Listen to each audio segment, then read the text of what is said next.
Activar el empleo y reducir las tasas de paro entre los jóvenes es el objetivo de la campaña ANEM, impulsada desde la Concejalía de Empleo que dirige la primera teniente alcalde del Ayuntamiento de Valencia, Sandra Gómez. Aglutina toda la oferta en materia de empleo, emprendimiento y formación del Ayuntamiento de Valencia a través de Valencia Activa. La iniciativa parte con el reto de ofrecer como mínimo 300 puestos de trabajo con contrato para jóvenes empadronados en Valencia e inscritos en el SERVEF, promoviendo su inserción laboral. Es un programa de inserción laboral de jóvenes desempleados en donde vamos a poner en marcha aproximadamente 300 contratos para personas con todo tipo de formación, desde doctores hasta personas que no tengan formación profesional, y que queremos de esa manera ayudarles a la inserción laboral, además de unos cursos sobre idiomas en donde queremos sobre todo que las personas con menos recursos puedan competir en igualdad de condiciones por tener un buen idioma y controlar el inglés, que es un requisito ya imprescindible.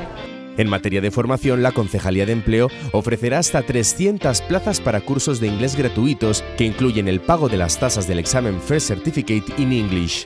Además de idiomas, existe la posibilidad de acceder a formación en otras materias como informática o coaching, así como certificaciones profesionales para la realización de acciones formativas. Pues me parece bastante interesante porque hay mucha gente que no tenemos posibilidades de igual pagarnos unos cursos y el examen, que es bastante caro y tal, entonces si nos dan la oportunidad de optar a algún tipo de beca y tal, es bastante interesante.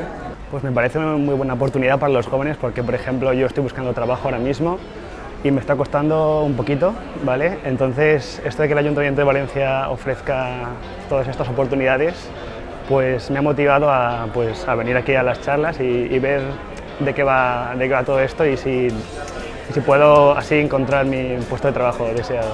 A todo ello se suma el apoyo al espíritu emprendedor. Lo que les enseñamos aquí es la mejor forma jurídica de constitución en función de si tienen socios, de si no tienen socios, del dinero que puedan tener y demás, y sobre todo importantísimo las repercusiones fiscales y laborales que tiene cada forma jurídica.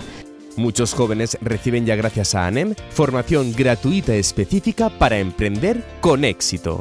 Muy contenta, y que sea gratuito me parece estupendo porque tal y como estamos ahora está genial poder acceder a estos contenidos. Así es ANEM, campaña para acabar con las tasas de desempleo joven.